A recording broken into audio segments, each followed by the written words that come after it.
एक ऐसा घर जहां भाई भाभी का रिश्ता प्यार और सम्मान का प्रतीक होना चाहिए था। एक ऐसा अकेलापन जिसने एक औरत के दिमाग को इतना विकृत कर दिया कि उसने अपने ही देवर को मौत के घाट उतारने की साजिश रच डाली। यह कहानी है एक शादीशुदा भाभी की, जिसने अपने अकेलेपन को एक हथियार बना लिया और अपने नौजवान देवर को पहले भावनात्मक रूप से फंसाया, फिर जब वह उसके जाल से बाहर निकलना चाहा तो उसकी जान ले ली। लखनऊ के एक संयुक्त परिवार में, जहां बड़ा बेटा विदेश में नौकरी करता था, वहां उसकी पत्नी प्रीति का अकेलापन एक खतरनाक रूप लेने लगा। उसका निशाना बना उसका 19 साल का देवर अर्जुन, जो नीट की तैयारी कर रहा था। पहले दोस्ती, फिर ब्लैकमेल और आखिरकार हत्या। देखिए कैसे एक डायरी के पन्नों ने पूरा सच उजागर कर दिया। कैसे पुलिस ने एक सुसाइड जैसे दिखने वाले केस के पीछे की सुनियोजित हत्या का पर्दाफाश किया। यह सिर्फ एक अपराध की कहानी नहीं, बल्कि अकेलेपन के उस गहरे अंधेरे की कहानी है जो इंसान को रिश्तों की सारी हदें पार करवा देता है।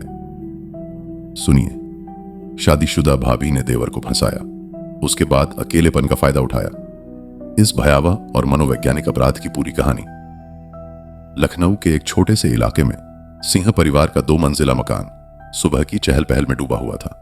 अचानक दूसरी मंजिल से एक चीख सुनाई दी। नीचे रसोई में काम कर रही मां सुशीला सिंह ने चाकू रखा और ऊपर भागी।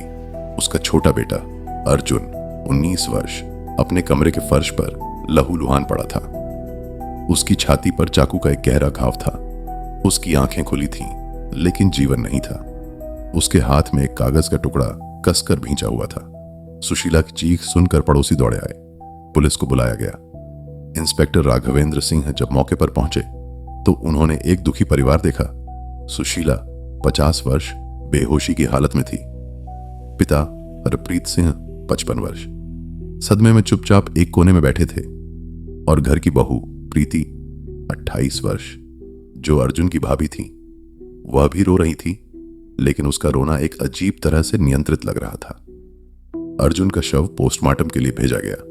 उसके हाथ में जो कागज था उस पर लिखा था, मुझसे बड़ी गलती हो गई, मैं जीने लायक नहीं रहा, माफ करना मां पापा।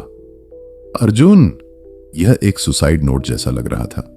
चाकू पर सिर्फ अर्जुन के उंगलियों के निशान थे। कमरे का दरवाजा अंदर से बंद था। सब कुछ आत्महत्या की ओर इशारा कर रहा था। लेकिन इंस्पेक्टर राघवेंद्र की नजर प्रीति पर टिक गई। वह बहुत ज्यादा शांत थी। जब उससे अर्जुन के बारे में पूछा गया तो उसने कहा, वो पिछले कुछ महीने से डिप्रेशन में था। पढ़ाई का प्रेशर कुछ नहीं बताता था। उसकी आवाज में एक अजीब सी सपाटता थी, जैसे कोई रटा रटाया जवाब दे रहा हो। परिवार ने इंस्पेक्टर को बताया कि अर्जुन एक कोचिंग सेंटर में नीट की तैयारी कर रहा था।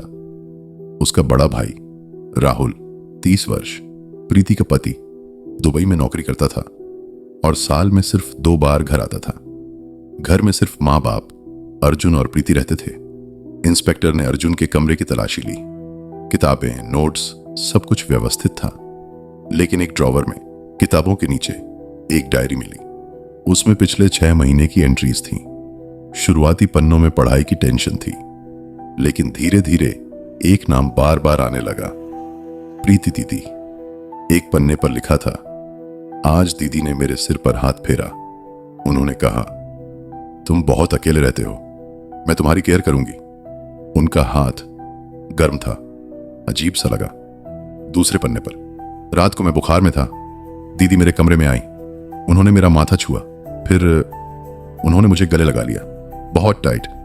मैं डर गया, मैंने कुछ नहीं कहा। तीसरे पन्ने पर 1 महीने पहले की एंट्री, उन्होंने आज मुझसे कहा कि राहुल भैया उनसे प्यार नहीं करते, वो बहुत अकेली हैं। उन्होंने मेरा हाथ पकड़ लिया, मैंने हाथ छुड़ा लिया। मैं क्या करूं?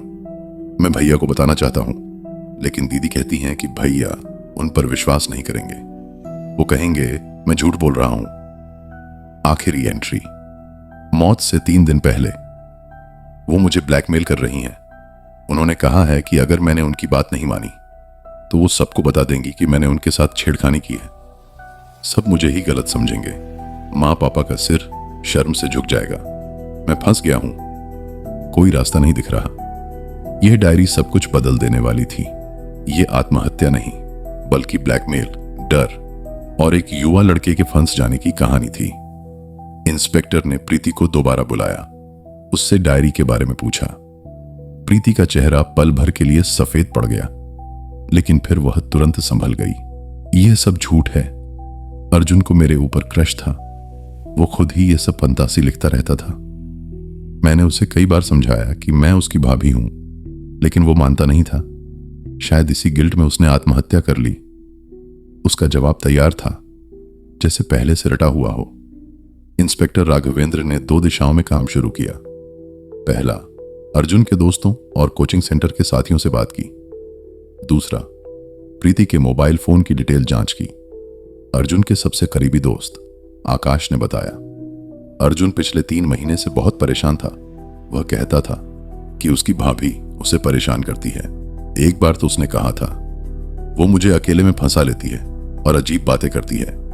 हमने कहा कि अपने भैया को बता दे, तो वह डर गया। उसने कहा कि भैया उस पर विश्वास नहीं करेंगे। दूसरी ओर प्रीति के फोन के कॉल रिकॉर्ड से पता चला कि वह राहुल से बहुत कम बात करती थी, लेकिन उसने एक लैंडलाइन नंबर पर रोजाना देर रात को कॉल किए थे। वह नंबर उसके पड़ोस में रहने वाले एक रिश्तेदार संजय मामा का था, जो अकेला रहता था। जब संजय से पूछा गया तो वह घबरा गया। उसने बताया कि प्रीति अक्सर उसे फोन करके अपनी परेशानी बताती थी। उसने कहा, वो कहती थी कि अर्जुन उसके पीछे पड़ा रहता है, उस पर नजर रखता है। उसने मुझसे कहा था कि अगर कुछ हो जाए तो मैं यही बात पुलिस को बता दूं। लेकिन इंस्पेक्टर को संजय की बात पर शक था। उसकी बॉडी लैंग्वेज झूठ बोल रही थी। जब उस पर दबाव डाला गया तो उसने आखिरकार सच बोलना शुरू किया। प्रीति ने मुझसे कहा था कि अगर मैं उसकी मदद करूंगा तो वो मेरे साथ रिश्ता बनाएगी। मैं अकेला हूं, मेरी पत्नी मर चुकी है। उसने मुझे लालच दिया। उसने कहा कि अर्जुन एक समस्या है और अगर वो हट जाए तो हम आराम से रह सकते हैं। मैंने सिर्फ उसके कहने पर झूठ बोला। मुझे नहीं पता था कि वो उसे मार देगी। यह एक बड़ा खुलासा था। प्रीति ने न सिर्फ अर्जुन को ब्लैकमेल किया था, बल्कि एक और आदमी को अपने जाल में फंसाकर उसे झूठी गवाही देने के लिए तैयार किया था। इधर फॉरेंसिक रिपोर्ट में एक महत्वपूर्ण बात सामने आई। आत्महत्या के नोट पर सिर्फ अर्जुन के निशान थे, लेकिन कागज के एक कोने पर एक और हल्का सा निशान था, जो महिला हाथ की उंगली का लग रहा था, और वह निशान प्रीति के हाथ से मेल खाता था। इसका मतलब था प्रीति ने वह कागज पहले छुआ था। इंस्पेक्टर राघवेंद्र ने प्रीति के सामने सारे सबूत रख दिए। अर्जुन की डायरी, उसके दोस्त का बयान, संजय का कबूलनामा और फॉरेंसिक रिपोर्ट। प्रीति पहले तो टूटी नहीं। उसने कहा, सब झूठ है, ये लोग मिलकर मेरे खिलाफ साजिश कर रहे हैं। लेकिन जब इंस्पेक्टर ने उससे पूछा, तुमने अकेलेपन का फायदा उठाया, पहले अपने नौजवान देवर को फंसाया, जब वह तुम्हारे जाल में नहीं फंसा तो उसे ब्लैकमेल करना शुरू किया, और फिर एक अकेले बूढ़े आदमी को अपनी शारीरिक लालच देकर तैयार किया। लेकिन अर्जुन ने तुम्हारी बात नहीं मानी ना। वह तुम्हारे जाल में नहीं फंसा, इसलिए तुमने उसे मार डाला। उसके हाथ में चाकू थमाकर खुद उसकी छाती पर चाकू चला दिया और फिर कमरे से बाहर निकलकर दरवाजा अंदर से बंद कर दिया। तुमने यह सब सीखा कहां से? क्या तुम्हारे दिमाग में इतना अंधेरा था?